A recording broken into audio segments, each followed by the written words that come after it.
Então, dando seguimento ao estudo do livro Os Mensageiros, ditado pelo Espírito André Luís, ao médium Francisco Cândido Xavier, vamos hoje estudar, nesta segunda hora, o capítulo 4, o caso Vicente.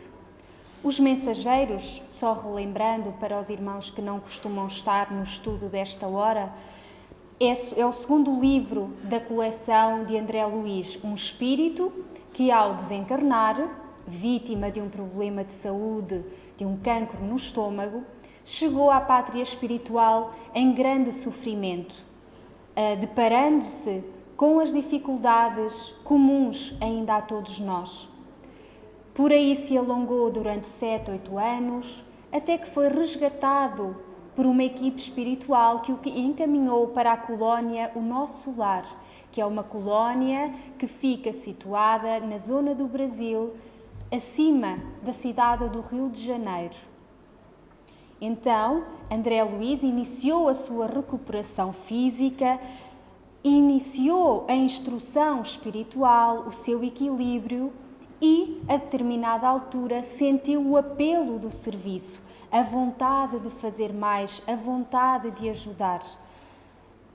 E vem-nos, já por este segundo livro, ditar como é o mundo espiritual. Neste caso concreto, vem falar-nos dos mensageiros, dos espíritos nobres, que são mensageiros de Jesus, que têm como incumbência vir até à Terra e até à crosta terrestre, até a outras zonas do mundo espiritual, levar mensagens de alento, mensagens de ajuda, para nos ajudar a todos no caminho da evolução. Os Mensageiros é, portanto, uma obra que estuda, portanto, penso durante cerca de uma semana, a preparação desses espíritos e de todo o processo que envolve, é um processo muito complexo, que envolve todo esse intercâmbio de comunicação entre os dois lados da vida, sempre com um objetivo nobre. E continuemos então o estudo. Impossível traduzir meu contentamento com a nova companhia. É André Luís que fala, referindo-se a Vicente. Vicente, semblante muito calmo, olhar inteligente e lúcido, irradiava carinho e bondade, sensatez e compreensão. Disse-me de sua alegria por haver encontrado um companheiro médico. Alojou-me convenientemente junto dele, demonstrando a extrema generosidade fraternal. Portanto, o espírito de Vicente, também como André Luís, tinha sido médico no plano terreno e encontrava-se como discípulo de Aniceto, portanto, o mentor de todos estes trabalhos naquele ministério. Então, Vicente foi um irmão indicado para auxiliar André Luís nestes primeiros passos da sua nova disposição para este trabalho. Era o primeiro colega na profissão, igualmente recém-chegado das esferas da crosta, de quem me aproximava de modo direto. Trocámos ideias largamente sobre as surpresas que nos defrontavam. Comentamos as dificuldades oriundas da ilusão terrestre, a miopia da pequena ciência, os problemas profundos e sedutores da medicina espiritual. Ambos recém-chegados, ambos ainda muito envolvidos pela sua vivência anterior, ambos ainda descobrindo todo aquele universo, associando, como não podia deixar de ser, aos seus conhecimentos, à sua área profissional, à medicina. E aqui se abriam novos horizontes, a medicina espiritual, todo esse campo maravilhoso, deslumbrante para eles, que iriam começar a conhecer. Vicente, enquanto não houvesse feito ainda qualquer visita ao plano dos encarnados, em caráter de serviço, admirava Aniceto extraordinariamente e punha-me ao corrente dos estudos valiosos a que se integrava junto dele. Portanto, Vicente já por si obedecia ao seu superior Aniceto. Estava cheio de conceitos entusiásticos. Em pouco mais de 1 hora, nossa intimidade semelhava-se ao sentimento de 2 irmãos unidos, desde muito, por laços espirituais. O novo companheiro conquistara-me infinita confiança. Denotamos então já uma grande afinidade entre os dois. Não foi por acaso, com certeza, que se uniram neste trabalho, neste início de caminhada. E outro fator muito importante, e isto é mesmo muito importante, meus irmãos, a afinidade entre os companheiros do trabalho, a relação de confiança, de união. É assim no mundo espiritual e é aqui também. São sentimentos nobres, indispensáveis ao bom serviço. Essa ligação afetiva entre as pessoas. E aqui, pelo testemunho de André Luís, isso já acontecia. Evidenciando muita delicadeza, indagou da minha posição perante os parentes terrestres, ao que respondi com a história resumida de minha singular aventura, ao conhecer as segundas núpcias de minha viúva. Quem já leu o livro Nosso Lar ou quem já viu o filme, recorda-se que André Luís desencarnou e a sua esposa ficou sozinha, com os filhos, sem o marido. Entretanto, numa das visitas que André Luís fez ao seu lar, encontrou a esposa já casada, já com outro companheiro. E isso provocou em André Luís sentimentos muito complicados. Daí ele relembrar esses momentos na conversa com Vicente. Imprimi toda a ênfase possível ao meu relatório verbal, sensibilizando-me profundamente no curso da narrativa. Tudo ainda estava muito vivo nele próprio. Em cada pormenor culminante dos fatos, detinha-me de propósito, salientando meus velhos sofrimentos e relacionando dissabores que me pareciam insuperáveis. Ainda a sua dificuldade em ultrapassar a dor, em seguir adiante, tão comum a todos nós, quando os sofrimentos nos atingem e nos vincam a alma. Vicente ouviu silencioso, sorrindo a intervalos. Quando terminei a comovida exposição, ele pôs-me a destra no ombro e murmurou: "Não se julgue desventurado e incompreendido. Saiba, meu caro André, que você foi muitíssimo feliz." Vicente, como amigo e companheiro, tentando acalmar, tentando trazer algo de positivo àquela experiência dolorosa. "Como assim?" perguntava André Luís. Sua Zélia respeitou o companheiro até ao fim e o segundo matrimónio.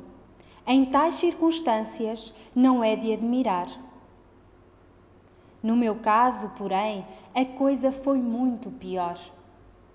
Portanto, ele relembrou André Luís de como, apesar de tudo, teve uma família feliz, teve um lar que o respeitou, que o ajudou até aos últimos dias. E isso sim seria de valorizar, e não apenas ele recordar-se dos momentos de dor e de angústia.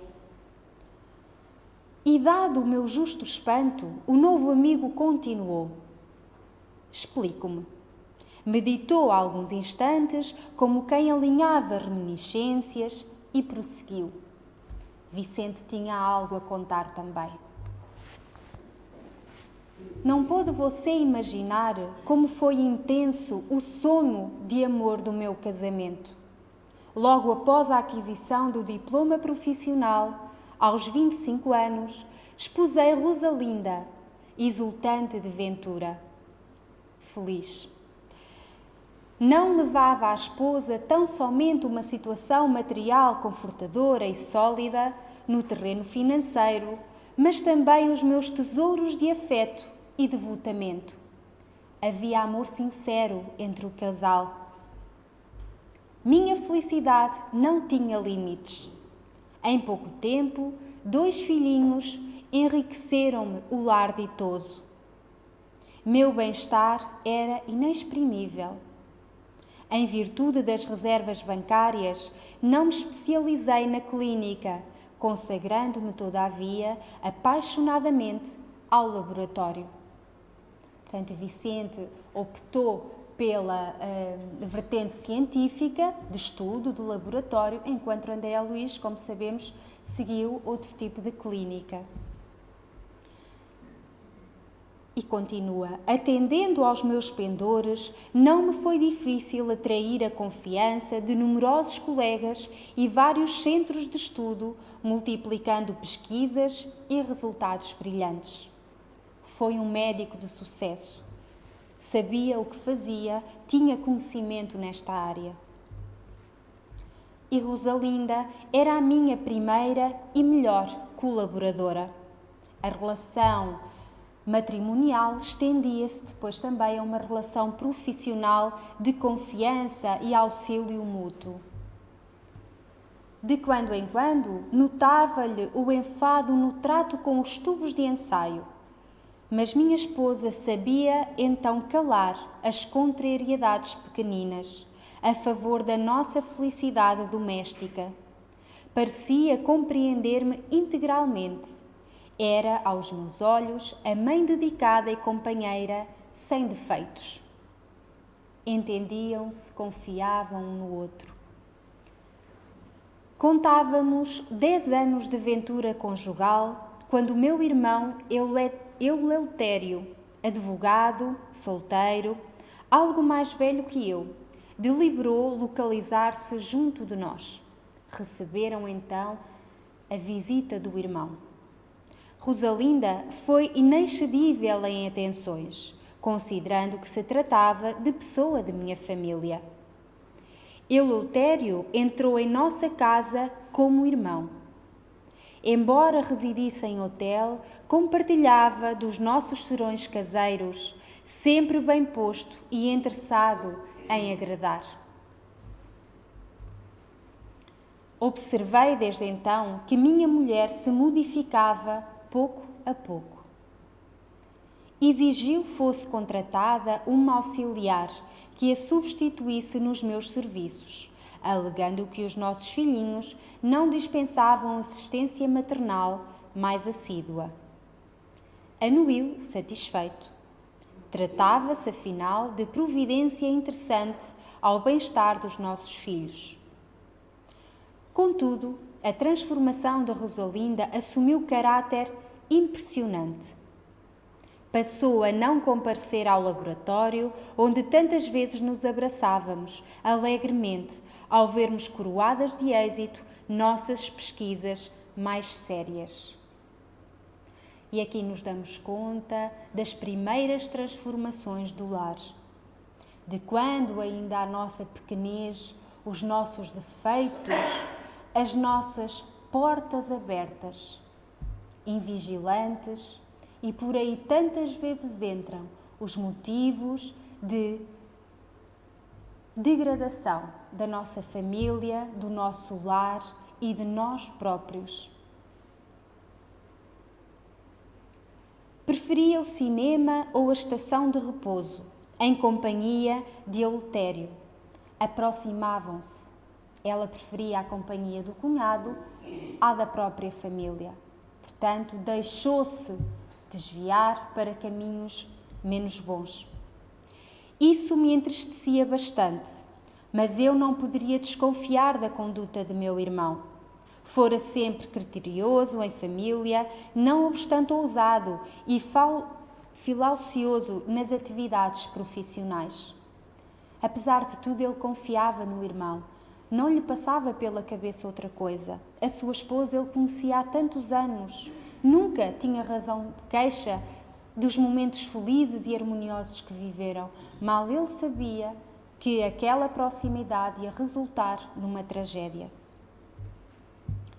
Minha vida doméstica, antes tão feliz, passou a ser de solidão assaz, amarga, que eu tentava eludir com o trabalho persistente e honesto.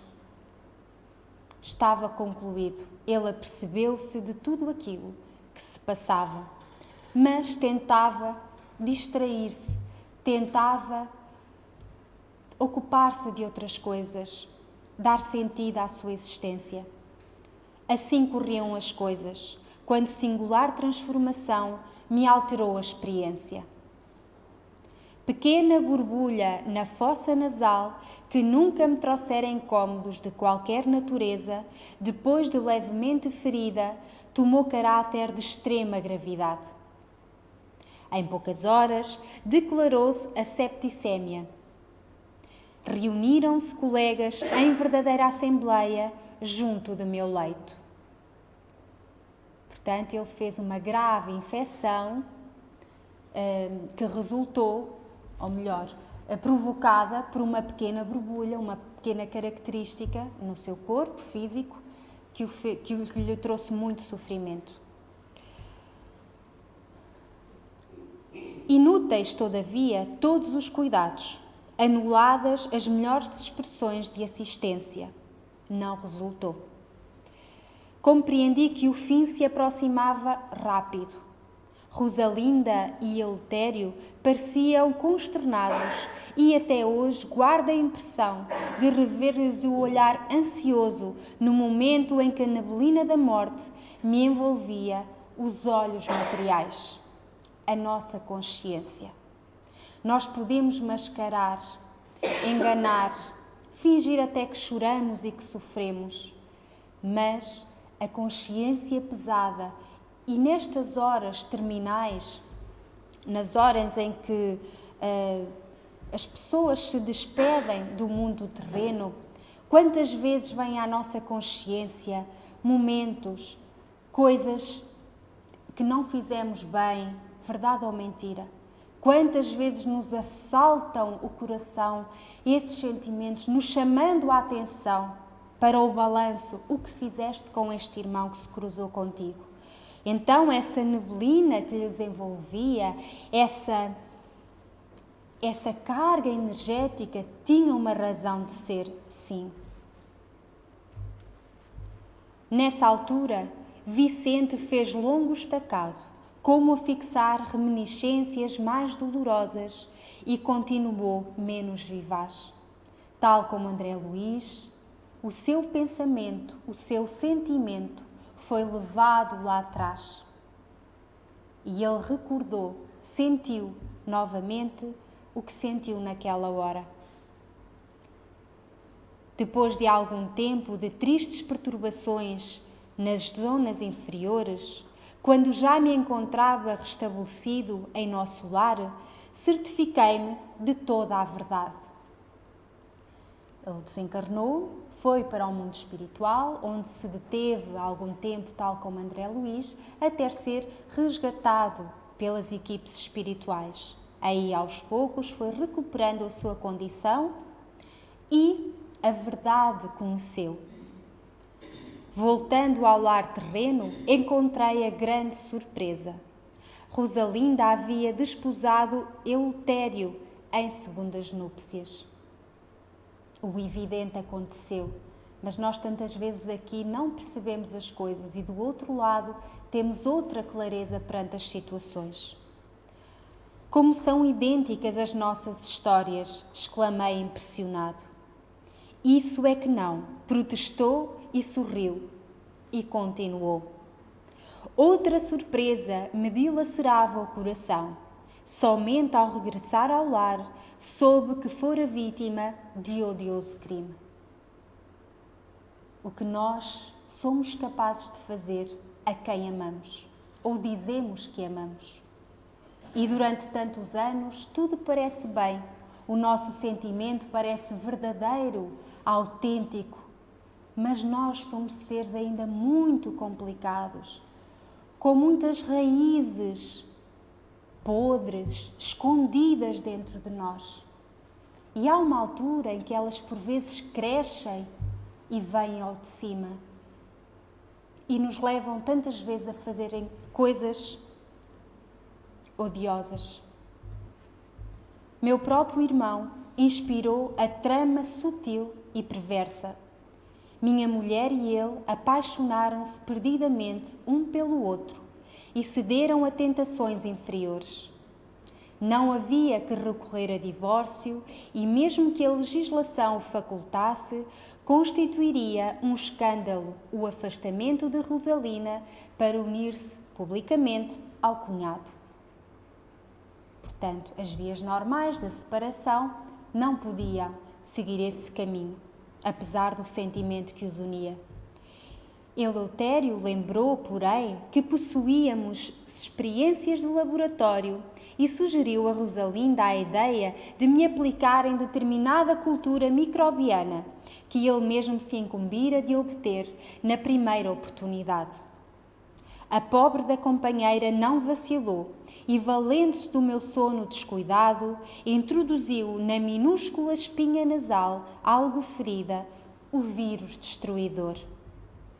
E aí tem você o meu caso naturalmente resumido. Nós preparamos tudo de forma fria e calculista, só pensando em nós.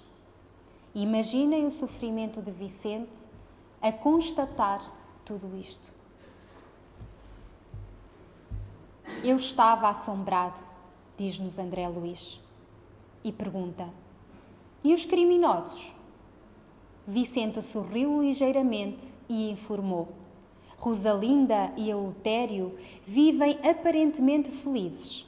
São excelentes materialistas, por enquanto, e gozam no mundo transitório grande fortuna, amoedada e alto conceito social.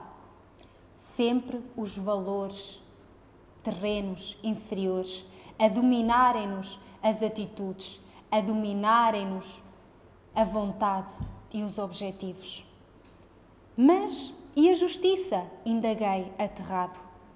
Ora, André, esclareceu serenamente, tudo vem a seu tempo, tanto no bem quanto no mal. Primeiro a semente, depois os frutos. Aqui Vicente já denotava alguma evolução espiritual. Ele já conseguia ter momentos de serenidade, ter momentos de fé e de confiança na justiça divina, que é muito mais eficaz, sem comparação, do que a justiça terrena. Sem dúvida que cedo ou tarde todas as sementes dão seu fruto. Por isso fiquemos tranquilos com o mal que nos fazem e com o bem também que pensamos fazer aos outros, porque cedo ou tarde toda a justiça tem o seu dever cumprido. Percebendo-me, porém, as tristes impressões, Vicente concluiu: não falemos mais nisto. Aproxima-se a hora da instrução. Atendamos às nossas necessidades essenciais, auxiliando os nossos amados que ainda permanecem à distância, nos círculos terrestres. Não se impressione. A árvore, para produzir, não reclama as folhas mortas. Para nós, atualmente, meu amigo, o mal é simples resultado da ignorância e nada mais. Nós não sabemos o que fazemos. Aquilo que nos parece um bem-estar futuro, tantas vezes é efêmero e tantas vezes nos conduz à desgraça. Então, o caminho do bem, o caminho que Jesus nos propõe, o caminho certo, é mais difícil. É muito mais difícil. É a porta estreita, exige mais de nós a todos os níveis, mas sem dúvida que é o caminho certo, é o caminho seguro. É o caminho que, uma vez nele, todos os outros sofrimentos, por pior que sejam, perdem força, diminuem. E esta imagem eu achei muito bonita e trouxe para vocês, porque todos nós temos entes queridos desencarnados. Todos nós temos amores e desamores do outro lado da vida. Então estas ligações são constantes e não acabam com o desencarne do corpo. O bonito trabalho que estes dois espíritos têm feito, eles não abandonaram o seu lar, depois de 2 episódios de sofrimento muito grande. E Vicente nos relembra: o importante é ajudar-nos, continuar a ajudá-los. Continuar esse intercâmbio, continuar esse apoio, esse amor. E só um espírito já com bastante evolução para perceber essa necessidade e essa forma justa de levar as coisas. Então, meus irmãos, eu termino apelando a que nunca nos esqueçamos que temos amores cuidando de nós. Amores que, por mais coisas erradas que nós às vezes e tantas vezes com certeza fizemos, nos ajudam, não desistem de nós. Então, por respeito a eles, por carinho e dedicação a tanto que fazem sempre, a nossa gratidão, o nosso respeito, ouçamo-los, deixamos que eles nos amem, que nos orientem nos bons caminhos, porque essa ligação existe com todos nós, sem exceção. Aqui, nesta história, é apenas um desses exemplos. E quantas vezes, mesmo aqueles que nos desentendemos deste lado da vida, chegamos ao mundo espiritual e damos os saltinhos evolutivos e vemos as coisas de outro modo e até nos perdoam e nós perdoamos a eles. E quantas vezes parte do lado da pessoa que ofendeu o primeiro passo para a aproximação. E eles não precisam estar, não precisam de falar fisicamente. Nós sentimos no nosso coração, enviando-lhe todo o nosso amor, porque com certeza eles farão o mesmo conosco. Terminamos assim este capítulo com esta história de Vicente. Para a semana continuaremos um novo, compreendendo como o intercâmbio é constante e os mensageiros têm tanto para nos trazer e ensinar. Que Jesus abençoe o seu trabalho e tudo aquilo de tão bonito que nos ensina.